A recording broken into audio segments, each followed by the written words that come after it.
नमस्कार दोस्तों, स्वागत है एक बार फिर से आप सभी का आपके अपने YouTube channel science by Amit पे। साथियों, सबसे पहले तो आप सभी को नवरात्रि के महापर्व की हार्दिक शुभकामनाएं।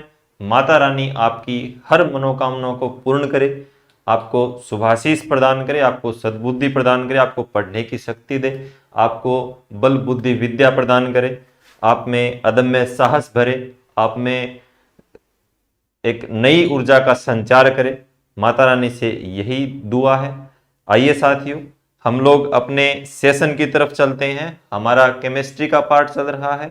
हम लोग दैनिक जीवन में रसायन पढ़ रहे हैं और दैनिक जीवन में रसायन तो हमने टॉपिक का ऐसे ही नाम रख रखा है कि उसको हम थोड़ा एक जगह पढ़ लेते हैं, इसलिए उसको एक पर्टिकुलर एक शीर्षक के तौर पे हम दैनिक जीवन में रसायन के तौर पे पढ़ते हैं। हालांकि ये चीजें वैसे तो कोई चीज वैसे मान ले, ये इनमें से आप बहुत सारी चीजें देखेंगे तो जैसे ये कोई तो लवण का पार्ट है, कोई योगी का पार्ट है, कोई कहीं पे और जगह काम आता है, लेकिन कहीं ना कहीं से आपको इनमें से क्वेश्चंस देखने को मिल जाता है। तो आज अपन लोग इन सभी टॉपिकों के बारे में चर्चा करने वाले हैं। तो जैसे सोडियम कार्बोनेट आपके सामने लिखा है, सिल्वर आयोडाइड लिखा है, तो इन सभी के बारे में हमारी चर्चा आज की रहने वाली है। तो आप सभी साथी लोगों का एक बार फिर से मैं हार्दिक एवं अभिनंदन करता हूं, हार्दिक स्वागत करता हूं। जो भी है आप स्वागत करवा लो, आप कुछ भी करवा लो, वो आपका यहाँ पे है, ठीक है ना।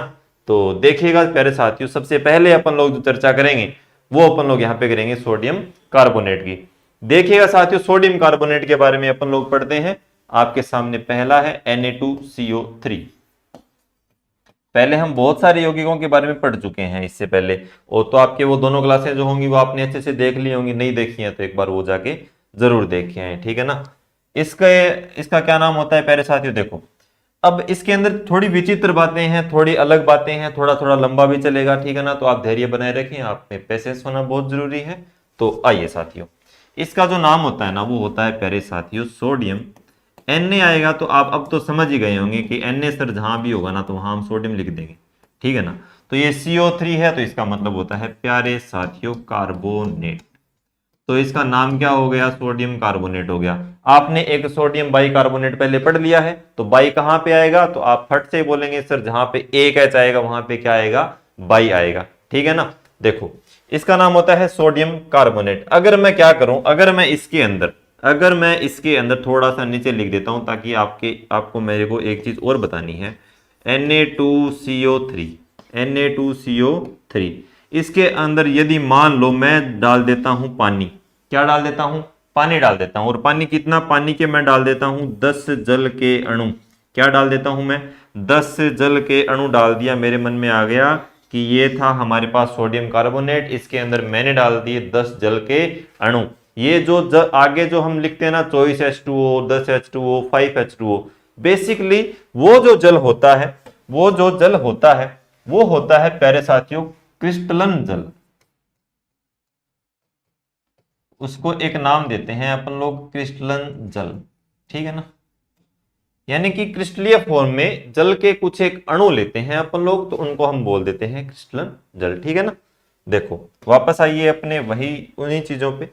अब क्या होगा, Na2CO3 सोडियम कार्बोनेट, इसका एक साधारण नाम होता है, इसको बोलते हैं प्यारे साथियों सोडा एस। क्या बोलेंगे अपन लोग, इसको बोलेंगे सोडा एस बोलेंगे। क्या बोलेंगे, सोडा एस बोलेंगे। जबकि ये जो है ना Na2CO3, इसके अंदर जब आपने 10 जल के अणु डाल दिए हैं तो ये क्या बन गया, ये बन गया प्यारे साथियों कपड़े धोने का सोडा। क्या बन गया, कपड़े धोने का सोडा बन गया। तो आपसे यदि मैं पूछ लूं कि कपड़े धोने के सोडे का सूत्र क्या होता है तो आप बताएंगे Na2CO3 10H2O, इसे बोलते हैं कपड़े धोने का सोडा। मैं आपसे पूछ लूं कि सोडा एस का सूत्र क्या होता है तो सोडा एस आप बताएंगे Na2CO3। आप ऐसे याद रख लो कि पानी के बिना सोडा क्या करता है, एस करता है। तो पानी इसके पास नहीं है, इसके बिना सोडा क्या करेगा, एस ही तो करेगा। कि पानी के बिना सोडा क्या करे, एस करे, ठीक है नहीं। तो कैसे भी आप याद रखें लेकिन इसे याद करें, ओके।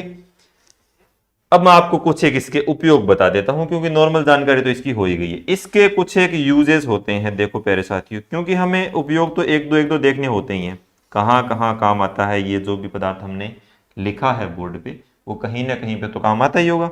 देखो, इसका एक उपयोग होता है प्यारे साथियों जल के मृदुकरण में। ठीक है, कहां पे होता है? जल के मृदुकरण में इसका उपयोग होता है।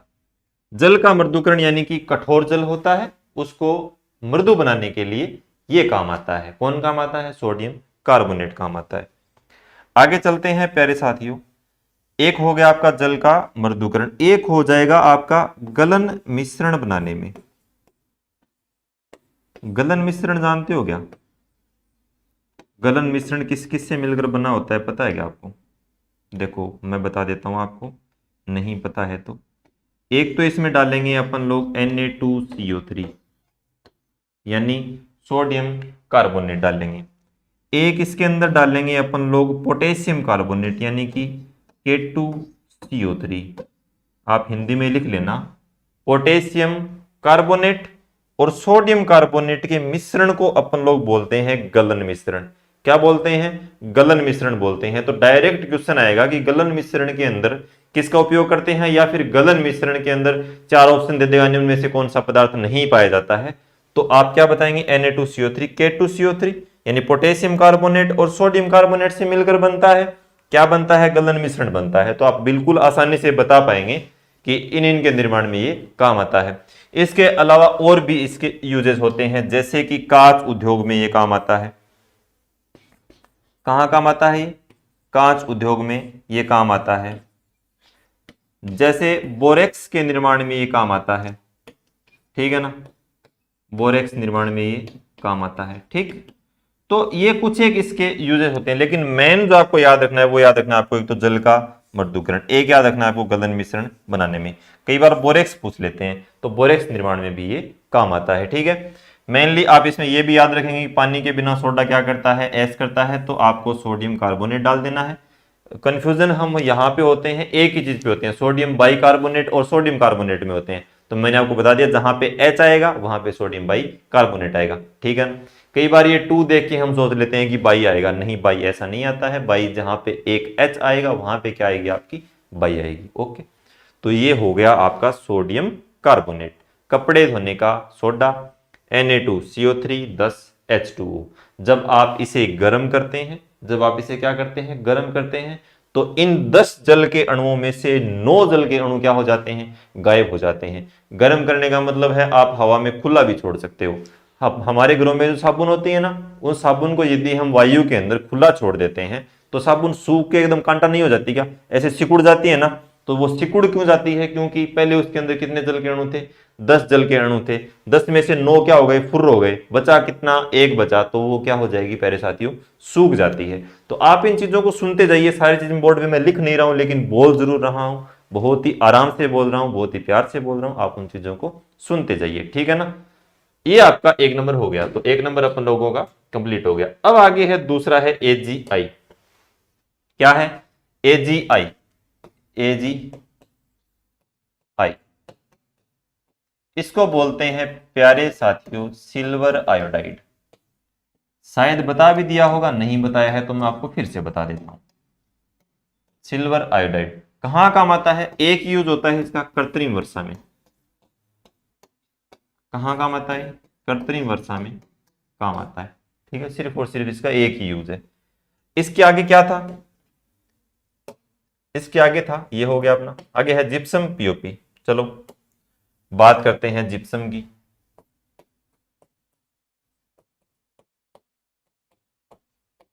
क्या हो रखा है इसके, पता नहीं। देखो, जिप्सम की बात करते हैं। जिप्सम का फॉर्मूला होता है प्यारे साथियों CuSO4, sorry CaSO4 dot 2H2O। क्या होता है? CaSO4 dot 2H2O। डॉट यानी कि बीच के अंदर, इसको थोड़ा सा अलग दिखाने के लिए इसके अंदर 2 जल के अणु डाले गए हैं। इसको बोलते हैं प्यारे साथियों कैल्शियम, क्या बोलते हैं? कैल्शियम SO4 यानी कि सल्फेट 2 है तो डाई, H2O है तो hydrate. Calcium sulphate dihydrate इसको हम बोलते हैं। जिप्सम का ये फॉर्मूला होता है, ठीक है ना। अब जिप्सम से हम क्या बना सकते हैं? जिप्सम से हम बना सकते हैं प्यारे साथियों, जिप्सम को जब अपन लोग क्या करते हैं 373 केल्विन ताप से 393 केल्विन ताप तक इसे हम जब गर्म करते हैं तब आपकी बनती है प्लास्टर ऑफ पेरिस। क्या बनती है आपकी? प्लास्टर ऑफ पेरिस बनती है, जिसका फॉर्मूला हो जाता है प्यारे साथियों CuSO4 और इसके अंदर बच जाता है आधा जल का अणु। क्या बच जाता है इसके अंदर? यहाँ पे 2 जल के अणु हैं और वहां पे कितने जल के अणु बच जाएंगे? आधा जल का अणु बच जाएगा।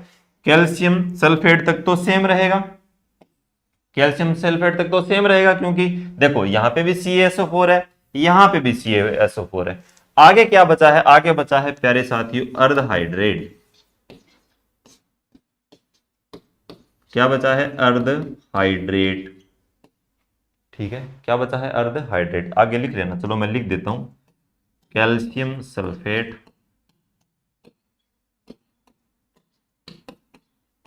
और अर्ध हाइड्रेट, ठीक है ना।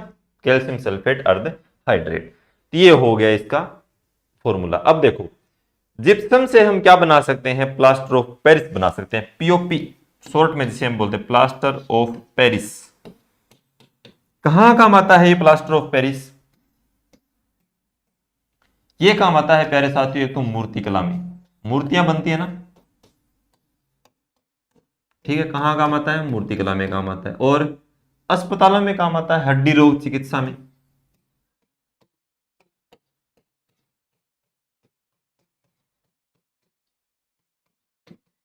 हड्डी रोग चिकित्सा में काम आता है, भवन निर्माण में काम आता है। आप लोग छतों की POP करते हैं ना कि POP करवाइए, तो भवन निर्माण में भी ये क्या आता है? काम आता है। व्हाइट कलर का होता है, आप अपना मनचाहा कलर भी इसे प्रदान कर सकते हैं, लेकिन ये बेसिकली किस कलर का होता है प्यारे साथियों? व्हाइट कलर का होता है, ठीक है ना। तो जिप्सम आपके समझ में आ गया होगा, जिप्सम। और ये है आपका प्लास्टर ऑफ पेरिस। देखो हड्डी रोग होते हैं ना, जैसे मान लो यहां से हड्डी अपनी फ्रैक्चर हुई है तो हम लोग डॉक्टर के पास जाते हैं कि डॉक्टर साहब हमारी हड्डी फ्रैक्चर हो गई है। तो वो डॉक्टर क्या करेगा? हड्डी को सीधा करेगा, आपको कुछ एक दवाइयां देगा, आपको शरीर को राहत प्रदान करने के लिए, आपको तकलीफ ना हो इसके लिए। अब मान लो वो ऊपर क्या लगा, मान ले क्या वो ऊपर लगाएगा ही प्लास्टर ऑफ पेरिस। तो प्लास्टर ऑफ पेरिस क्यों लगाता है? ताकि ये जो आपकी हड्डी, भगवान ने करे आप मतलब आप तो बिल्कुल ठीक है स्वस्थ हो, लेकिन जिस इंसान की हड्डी टूटी हुई है उसके ऊपर क्या लगाना पड़ता है? प्लास्टर ऑफ पेरिस लगाना पड़ता है। क्यों लगाना पड़ता है? क्योंकि हड्डी को क्या रखना होता है? कुछ एक दिन सीधा रखना होता है। तो आपने देखा होगा वो गल में लगा के और ऐसे बांध के ऐसे लटकाए हुए फिरते हैं। क्यों? क्योंकि उनको हड्डी को क्या रखना होता है? सीधा रखना हुआ होता है। तो वो हड्डी क्या रहेगी? सीधी रहेगी। तो जितना मतलब वो हिलेगी डुलेगी नहीं, तो आराम से बॉडी अपने हिसाब से उसको क्या करेगी? रिकवर कर लेती है। हमारा शरीर अपने आप ही किन्हीं चीजों को क्या कर लेता है? रिकवर कर लेता है। अगर कोई अंग मान लो खराब हो भी जाता है, बुखार हो जाती है जैसे अपने, तो बुखार हो जाती है तो बॉडी का ये काम होता है, माइंड क्या देता है? संदेश देगा कि यार इसको क्या करो? ठीक करो। तो बॉडी ही अपने आप उसको क्या कर देती है? ठीक कर देती है। लेकिन हम लोगों को वो पेशेंस तो अपने है नहीं, तो हम लोग दवाइयों के पीछे पड़े रहते हैं कि यार जल्दी थोड़ा, हमारे पास टाइम नहीं है ना, हमारे पास क्या नहीं है? समय का बहुत ज्यादा अभाव है। तो हम लोग ये चाहते हैं कि सारा काम जल्दी जल्दी हो जाए। हम तो ये भी चाहते हैं कि एक क्लास में सारा टंटा खत्म हो पढ़ने और बाद में अंदर क्या लगे? हम नौकरी लगे, ठीक है ना। तो एक क्लास के अंदर ऐसा नहीं होता है, पेशेंस रखना होता है। आप चीजों को समझते जाइए, आप इसके अकॉर्डिंग पढ़ते जाइए। आपको सब कुछ करना पड़ेगा, आपको टेस्ट सीरीज भी देनी पड़ेगी, आपको पढ़ना ही पड़ेगा, आपको वीडियो भी देखने पड़ेंगे, बुक भी पढ़नी पड़ेगी, क्वेश्चन सेट भी निकालने पड़ेंगे, सारा काम करना पड़ता है। ऐसे ही सब कुछ नहीं होता है, ठीक है ना। तो लेकिन उन चीजों को धीरे धीरे अपने हिसाब से, आपसे थोड़ा हो पाता है तो थोड़ा, और किसी से ज्यादा मेहनत हो पाती है तो ज्यादा करिए, लेकिन करिए, आपको रुकना नहीं है। क्योंकि किसी ने कहा है कि जब तक आप रुकते नहीं हैं, जब तक आप रुकते नहीं हैं तब तक इस बात से कोई फर्क नहीं पड़ता कि आप धीरे चल रहे हैं। आप इन चीजों को गौर करें, आप इन चीजों को क्या करें? गौर करें, अपने जीवन में उतारें, ठीक है। तो ये आपका हो गया जिप्सम, और ठीक है ना। अब चलते हैं अपन लोग वापस आगे, अपना क्या रह गया था? ये देखो जिप्सम हो गया, प्लास्टर ऑफ पेरिस हो गया। आगे अपना बजाय कॉपर सल्फेट फिटकड़ी। देखो कॉपर सल्फेट की चर्चा कर लेते हैं प्यारे साथियों। CuSO4, इसको बोलेंगे, क्या बोलेंगे, कॉपर सल्फेट। अरे क्या बोलेंगे, कॉपर सल्फेट बोलेंगे। क्या बोलेंगे, कॉपर सल्फेट। Cu है तो क्या है, कॉपर है। SO4 है तो क्या है, सल्फेट है। अब देखो, अगर आपका मन कर गया कि सर ये कॉपर सल्फेट है ना, इसके अंदर हमने डाल दिए 5 जल के अणु। आपको बहुत देर होगी 5 जल के अणु 5 जल के अणु करते हुए। आपने क्या किया कि कॉपर सल्फेट के अंदर ही डाल दिया। मैंने बोला ठीक है डाल दो भी, लेकिन इसका नाम क्या कर देंगे अपन लोग, इसका नाम कर देंगे नीला थोथा। क्योंकि ये प्यारे साथियों ब्लू कलर का होता है। किस कलर का होता है, ब्लू कलर का होता है। ब्लू विट्रोल भी इसे बोलते हैं, ब्लू विट्रोल। क्या बोलते हैं, ब्लू विट्रोल भी से बोलते हैं। नीला, ब्लू तो नीला, विट्रोल यानी कि थो था। ओके, कहां काम आता है ये भी देख लो। इसका, इसको यदि मान लो मैं ये करता हूं कि CuSO4 है ना, इसके अंदर मैं डाल देता हूं चूना पत्थर CaO, कैल्शियम ऑक्साइड। पढ़ाया हुआ है मेरा वैसे तो रिएक्शन वाले पार्ट में। अभिक्रिया केमिकल रिएक्शन जब हमने पढ़ी थी तब हम लोगों ने इसके बारे में चर्चा कर ली थी। बिना भुजा हुआ चूना इसे कहते हैं, चूना पत्थर भी इसी को बोलते हैं, कैल्शियम ऑक्साइड भी इसी को बोलते हैं। तो बहुत सारे अन्य नाम होते हैं इसके, ठीक है ना, तो याद रखना। ओके, ये जब कॉपर सल्फेट के साथ मिल जाएगा, यानी कि CuSO4 प्लस CaO को अपन लोग मिला देंगे, तब एक मिश्रण बन जाता है और उस मिश्रण का नाम होता है प्यारे साथियों बोर्दो मिश्रण। क्या नाम है, बोर्दो मिश्रण। मिश्रण किसका हो गया, बोर्दो हो गयो। क्यों हो गया बोर्दो, क्योंकि CuSO4 का मैंने क्या मिला दियो, कैल्शियम ऑक्साइड मिला दियो है। मिश्रण किसका हो गया है, मिश्रण हो गया बोर्दो। क्या हो गया, बोर्दो। ओके, अब ये काम आता है, ये कहां काम आता है, तो ये आता है प्यारे साथियों कवकनाशी के रूप में।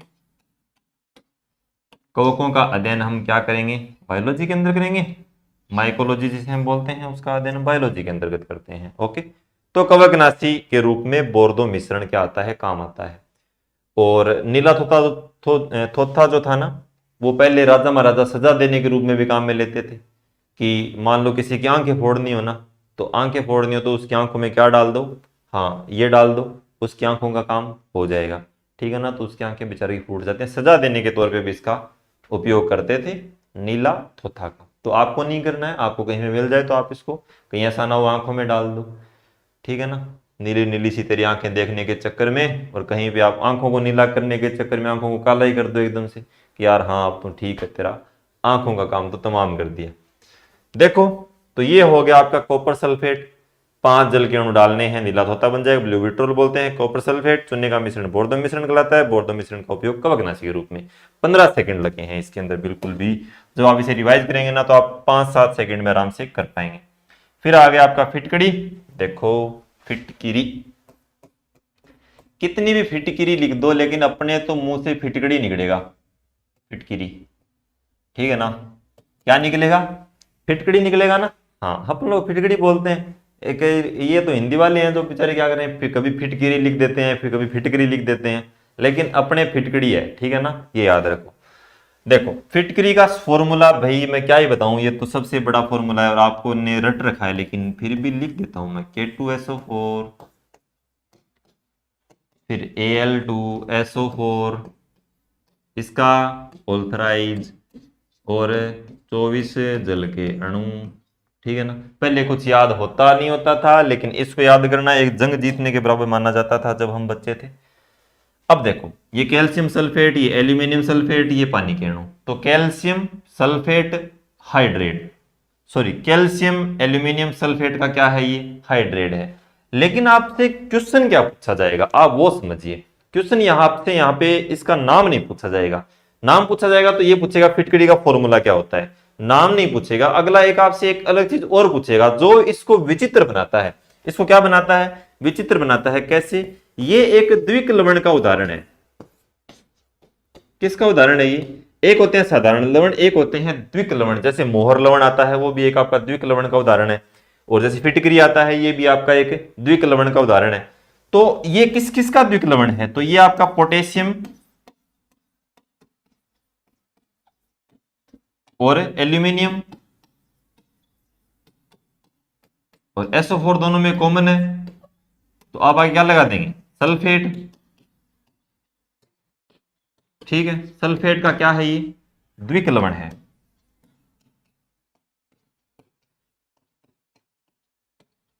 ठीक है, क्या है, पोटेशियम एल्यूमिनियम सल्फेट का क्या है, ये द्विक लवण है। याद रह जाएगा ना, कोई दिक्कत वाली बात नहीं है। ठीक है, अब देखो फिटकड़ी के कुछ एक उपयोग होते हैं। फिटकड़ी का एक मेनली उपयोग तो आप सबको पता है, पानी के शुद्धिकरण में। कहां काम आता है, पानी के शुद्धिकरण में काम आता है। कैसे, जल के अंदर, जल के अंदर क्या घुली हुई होती हैं, अशुद्धियां घुली हुई होती हैं। क्या घुली हुई होती हैं, अशुद्धियां। किसके रूप में, धूल के कणों के रूप में हो सकती हैं। ठीक है, धूल मिट्टी के जो कण होते हैं ना, उनके रूप में फॉर्म हो सकते हैं। जैसे मतलब थोड़ा गंदला पदार्थ भी हो सकता है। वो क्या करेगा, फिटकड़ी के साथ क्रिया करेगा और पानी की जो तलहटी होती है, पानी का जो पेंदा होता है, उसके अंदर जाके आराम से बैठ जाएगा। फिटकड़ी आई है ऊपर से, उसको डर लगता है फिटकड़ी से, अंदर जो पानी के कण है ना, वो बतला रहे होते हैं कि यार अपने तो मौज हो गई, अच्छा खासा खूब सारा संसार मिल गया। अगर बाल्टी का पानी हो, वो तो यही सोचेगा ना कि यार अपने को तो पता नहीं कितना पानी मिल गया, आराम से यहाँ पे रहेंगे, आराम से अपना जीवन यापन करेंगे, आराम से कीड़े पैदा करेंगे, आराम से पानी को दूषित करेंगे, खाएंगे पिएंगे, मौज करेंगे, स्वाहा। लेकिन उनको क्या पता था कि आपके पास फिटकड़ी है। आप अंदर गए, फिटकड़ी की डली लाए, फिटकड़ी डली ला करके आपने बाल्टी के अंदर ऊपर यूं घुमाया, उनको लगा डर कि यार ये क्या आ गया, पता नहीं ऊपर से कैसा पदार्थ आ रहा है। वह ऊपर सोच रहे थे, इतने में आपकी फिटकड़ी जो थी उसने पानी के साथ मिल करके और उनके ऊपर क्या कर दिया, आक्रमण कर दिया। वो आराम से उन्हें पार्टी कर रहे थे, जो कण थे, उन्होंने कहा यार ये तो गलत कर दिया। तो फिटकड़ी क्या करेगी, उनको बोलेगी चलो बाहर चलो। बोले बाहर तो नहीं जाएंगे, बोले ऐसा करो फिर नीचे चले जाओ। तो वो क्या चले गए, बोले हाँ ठीक है हम नीचे चले जाएंगे। तो वो अपने पानी के पेंदे में बैठ जाएंगे। हम लोग और भी सियाने हैं, हम लोग ऊपर से साफ साफ पानी निकाल लेंगे और नीचे जो कण है उनको क्या फेंक देंगे, बाहर फेंक देंगे। यानी कि अपने पास तरीके बहुत हैं। तो जल के अंदर घुले हुए कण, अब वो जो कॉन्सेप्ट है ना पानी के शुद्धिकरण वाला, वो आपका कंप्लीट हो चुका है। 3 तरीके होते हैं पानी को अशुद्ध करने के। वैसे मैं आपको जल का टॉपिक फिर से बता दूंगा, एक जगह अलग से अपनी क्लास ले लेंगे पानी के बारे में, क्योंकि कठोर जल है, मृदु जल है और अशुद्धियां हैं, उसका बंद कौन है, थोड़ी अलग सी बातें हैं। तो पानी के बारे में एक दिन मैं आपको स्पेशल क्लास लेके पढ़ा दूंगा। लेकिन यहां पे एक बार हम चर्चा कर लेते हैं, ताकि जब आप वो क्लास देखें तब आपको थोड़ा इजी लगे। पानी 3 तरीके से अशुद्ध होता है। पहला तरीका, अपन लोग चारकोल जब पढ़ रहे थे, कार्बन वाले चैप्टर में जब हमने चारकोल के बारे में पढ़ा था, तब मैंने आपको बताया था कि पानी के अंदर यदि बदबू आ रही होती है तो आप उसके अंदर क्या डाल देते हैं, आप उसके अंदर चारकोल डाल देते हैं। तो जब आप उसके अंदर चारकोल डाल देंगे तो पानी क्या हो जाएगा, अशुद्ध हो जाएगा। क्योंकि चारकोल जो होता है वो गैसों का सबसे अच्छा अवशोषक माना जाता है, तो वो क्या हो जाएगा, आपका शुद्ध हो जाएगा।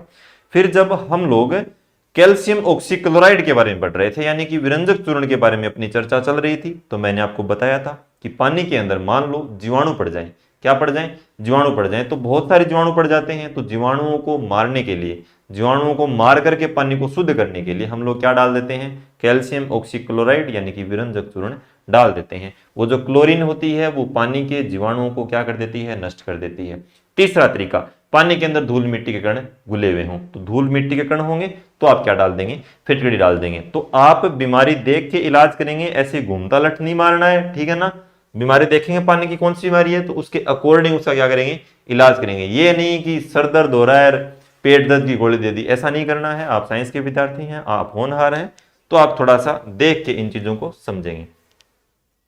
एक इसका उपयोग और होता है ना, आप पुरुष लोग तो जानते हैं, रक्त का थक्का बनाने में।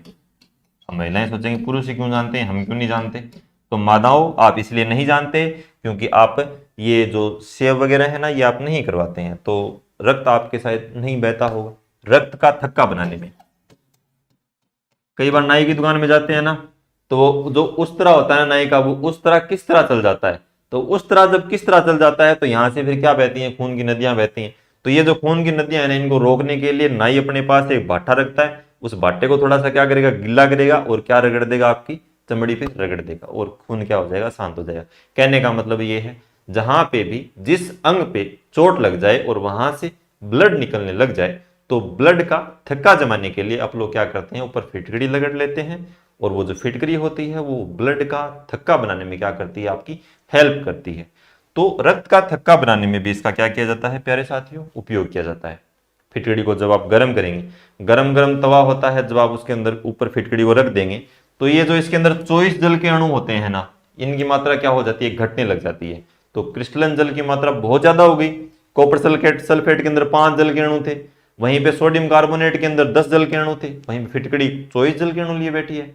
तो ये 24 जल के अणु जो होते हैं, इनके कारण फिटकड़ी गर्म करने पर फूल जाती है। तो आप रीजन बताएंगे, क्वेश्चन पूछ ले कि फिटकड़ी फूल जाती है, कारण क्या है फूलने का कारण?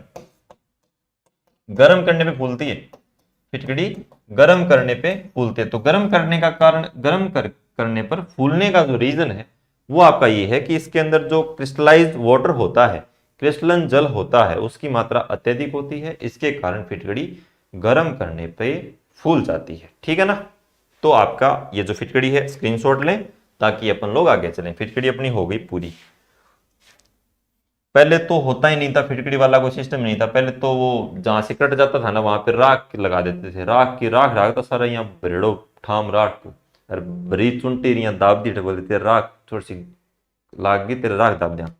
पहले तो न्यारो काम हो तो, लेकिन ठीक है आप सीध में कौन एड़ा। देखो लाल दवा, दवा कैसी है प्यारे साथियों? लाल है। दवा कैसी है? लाल है। दवा लाल है तो फॉर्मूला क्या होता है? KMnO4। क्या होता है इसका फॉर्मूला? KMnO4 होता है। KMnO4 होता है, इसको बोलते हैं K यानी कि पोटेशियम, पोटेशियम परमैंगनेट। ये क्या होता है? इसका फॉर्मूला होता है पोटेशियम परमैंगनेट, सॉरी इसका नाम होता है, फॉर्मूला होता है इसका KMnO4, साधारण नाम होता है इसका लाल दवा। तो आप फॉर्मूला लिखेंगे, साधारण नाम लाल दवा, और ये जो ऑफिशियल नेम है, वैज्ञानिक नेम है, वो क्या है इसका? पोटेशियम परमैंगनेट होता है। घाव धोने के लिए काम आती है, जहां पे भी घाव पड़ जाए उसको धोने के लिए काम आती है। एंटीसेप्टिक के रूप में इसको हम उपयोग में लेते हैं। ठीक है ना? घाव धोने के लिए क्या करती है? काम आती है। पूछा क्या जाएगा? पूछा ये जाएगा लाल दवा के विलयन का कलर कैसा होता है?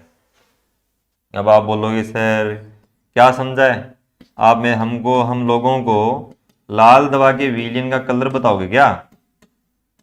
लाल दवा के विलयन का कलर, या फिर मैं पूछूं कि लाल दवा का कलर,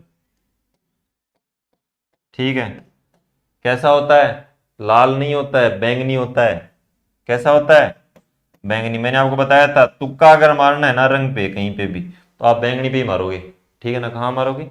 बैंगनी पे ही मारोगे। तो लाल दवा का कलर आपका क्या होता है? बैंगनी होता है। स्क्रीनशॉट ले लीजिए प्यारे साथियों। आगे चलते हैं। कहाँ चलते हैं? आगे। आगे अपना बचा है प्यारे साथियों यूरिया, लास्ट बचा है यूरिया। देखो देखो ये रही आपकी यूरिया। ठीक है? यूरिया प्रथम कृत्रिम कार्बनिक यौगिक, प्रथम कृत्रिम कार्बनिक यौगिक यदि आपसे पूछ लिया जाए तो आपका क्या होता है? यूरिया ही होता है। खोजकर्ता कौन है इसका? खोजकर्ता भी याद रखें, वोलर नामक वैज्ञानिक ने। वह आधा वह है, होलर, वह होलर। मैं फिर से लिख देता हूं, देखो वह होलर। ठीक है ना? वोलर नामक वैज्ञानिक ने इसकी क्या करी थी? खोज करी थी। ओके, अब देखो हुआ क्या प्यारे साथियों, ये जो अमोनियम सल्फेट है, जब अमोनियम सल्फेट की अभिक्रिया पोटेशियम साइनेट के साथ करवाई जाती है, किसकी क्रिया? अमोनियम सल्फेट यानी NH4 का होल ट्वाइस SO4, अमोनियम ये SO4 सल्फेट है, पोटेशियम साइनेट 2KCNO, KCNO यानी कि पोटेशियम साइनेट है, इसके दो अणु लिए गए हैं। ठीक है ना? तो आगे आपके पास क्या बनेगा? आगे आपके पास बन जाता है अमोनियम साइनेट। इधर से अमोनियम सल्फेट है, अमोनियम सल्फेट जब पोटेशियम साइनेट के साथ अभिक्रिया करेगा, यहां पे बन जाएगा आपका अमोनियम साइनेट। ठीक है ना? और पोटेशियम सल्फेट यहां पे आपके पास बन जाएगा। लेकिन आपको इसको काम में नहीं लेना है, इसको छोड़ देना है, इसको छोड़ दो। लेकिन जब आप इसको क्या करेंगे? इसको जब आप गर्म करेंगे, इसको जब आप क्या करेंगे? अत्यधिक मात्रा में गर्म करेंगे, आपके पास क्या बनता है प्यारे साथियों? NH2CONH2 यानी कि यूरिया का निर्माण होता है। और इसके अंदर, यूरिया के अंदर 46% नाइट्रोजन पाया जाता है। नाइट्रोजन की प्रतिशत मात्रा इसका फेवरेट क्वेश्चन है। नाइट्रोजन की प्रतिशत मात्रा ही पूछी जाती है मेन एग्जाम के अंदर। आपसे दो ही क्वेश्चन पूछे जाते हैं मेनली इसके अंदर। पहला क्वेश्चन खोजकर्ता कौन है, ठीक है ना। दूसरा क्वेश्चन, प्रथम कृत्रिम कार्बनिक यौगिक कौन सा है।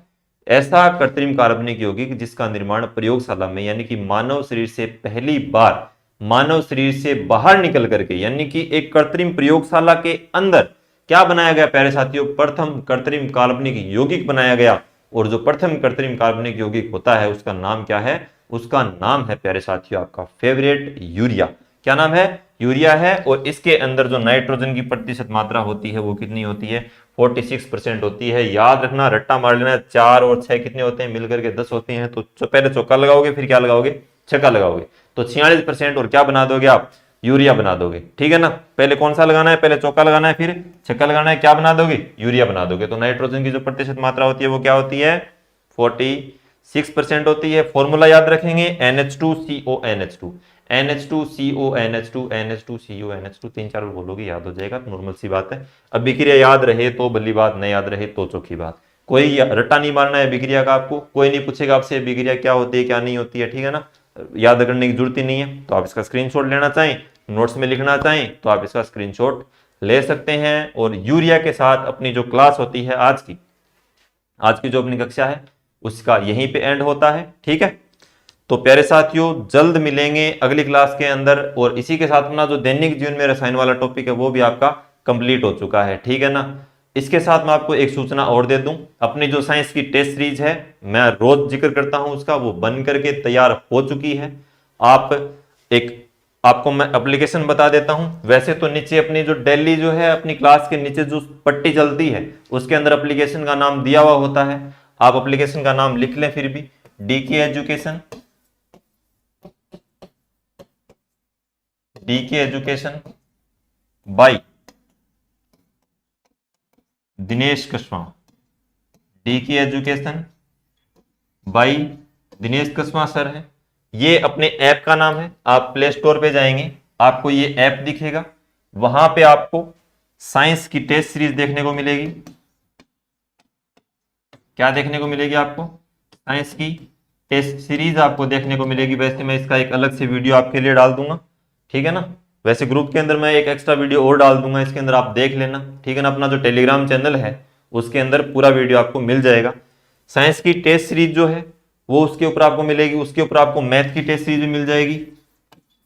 तो साइंस और मैथ से रिलेटेड आपको कोई भी टेस्ट देना हो तो आप दे सकते हैं। मैथ का तो वहां पे कोर्स भी मिल जाएगा, आपको कंप्लीट कोर्स मिलता है मैथ का। अभी तो नवरात्रि स्पेशल ऑफर भी चल रहा है। तो प्यारे साथियों आप अधिक से अधिक इसका फायदा उठाएं। और थोड़ा सा मैं इसके बारे में यदि आपको बताऊं तो ये आपको 25 टेस्ट मिलेंगे। कितने टेस्ट मिलेंगे, 25 टेस्ट मिलेंगे। पहला टेस्ट आपके लिए क्या रहेगा, बिल्कुल फ्री रहेगा। पहला टेस्ट आपके लिए क्या रहेगा, बिल्कुल सी फ्री रहेगा। तो आप निश्चिंत होकर के पहले टेस्ट को एंजॉय करें, अगर आपको अच्छी लगे तो आप दूसरे टेस्ट को भी करें। ओके, तो पहला टेस्ट आपके लिए क्या रहेगा प्यारे साथियों, फ्री रहेगा। कल टेस्ट डाल दिया जाएगा, आज तो शायद आपको नहीं मिलेगा लेकिन कल आपको ये टेस्ट देखने को मिल जाएगा। प्यारे साथियों ये आपके लिए ऐप की जानकारी है, ठीक है। तो जल्द ही मिलते हैं नेक्स्ट क्लास के अंदर। तब तक अपने स्वास्थ्य का ख्याल रखेंगे, अपनी पढ़ाई में मस्त रहेंगे, स्वस्थ रहेंगे, हंसते रहेंगे, मुस्कुराते रहेंगे, ठीक है नहीं। ध्यान रखियो, सियाना सोता रहियो, लड़ियो ना, ठीक है ना। अगली बार मिलांगा।